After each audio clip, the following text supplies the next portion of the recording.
My boyfriend is a true hero, honestly, because I would have slept through the whole thing. My mom used to say I sleep through anything, and yeah, I almost slept through a tornado, and thankfully he didn't. She says her boyfriend likely saved her life. Others are sharing their incredible stories of survival after tornadoes ripped through Tennessee. Sadly, we've also seen the death toll climb higher tonight in the Nashville area. State officials have confirmed at least 25 deaths, and there is fear that that number will continue to rise. People are still missing across the state right now. Officials are declining to provide an exact number on how many. Crews are still combing through the damage. More than 48 buildings were destroyed by the powerful winds. The National Guard has also been called in to aid the recovery process. Take you to Nashville and show you the track of the damage. The first sign of tornadic activity hit about 12:30 this morning just west of Nashville. From there, the supercell trekked its way across the Nashville area. Right now, the National Weather Service is still trying to determine just how many tornadoes produced the damage. The Weather Service is also estimating peak winds as high as 165 miles per hour. That would qualify as an EF3 tornado. Keep in mind, EF5 is the most powerful. EF4 ratings are not yet ruled out. Tonight, we do know the winds were so powerful that 3-story buildings were reduced to just 2.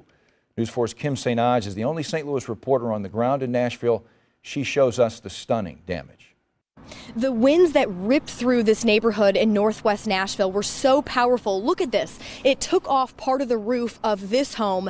Just next door, check this out. Those winds actually took down the entire 3rd story of the house. Most of that debris landed right over here behind the home. You can see large chunks of that roof here. This looks like it's a fence of sorts that may have been on the roof. Just across the street, there was a large Baptist church we were watching as crews were trying to repair some of the damage.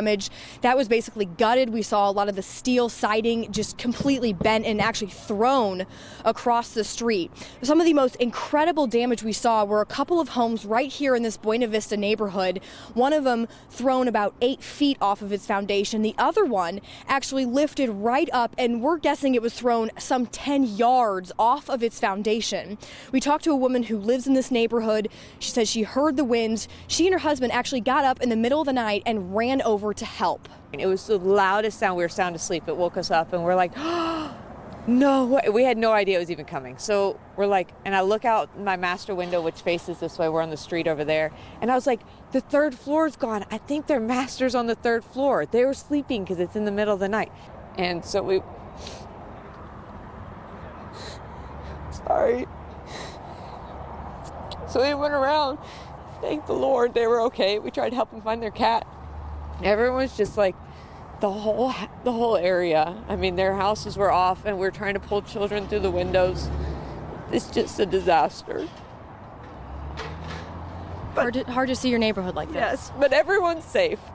Something we've been hearing a lot from people who live in this neighborhood is how much the community comes together. You have a situation like this, the concern, of course, being looters, people who try to come by and steal. So neighbors have been coming by offering food, snacks, and trying to help these people board up their homes. We talked to one man, he was in New York. He says he actually cut his trip short, flew home this morning, and came home to his home significantly damaged. Worse than I expected, but the support in the community has been great so far. I mean, basically the roof is not there anymore. So all the shingles, everything got kind of ripped off. I think the roof got lifted up a little bit. All the windows are blown out on the side of the house, really. Water damage really bad throughout the house because there was no roof. Yeah, I mean, the wind did a big number inside the house as well as outside. A lot of these people telling us they're staying in shelters or hotels or trying to find family or friends because, of course, they aren't able to stay in their own homes. And even the homes that weren't badly damaged, a lot of the power lines are down in this area, so it is just pitch black. And moving into the morning, of course, a lot more cleanup to go. Reporting in Nashville, Kim St. Onge, News 4. If you'd like to help victims in Tennessee, KMOV is teaming with the Red Cross to provide aid. You can donate right now by going to KMOV.com/Red Cross.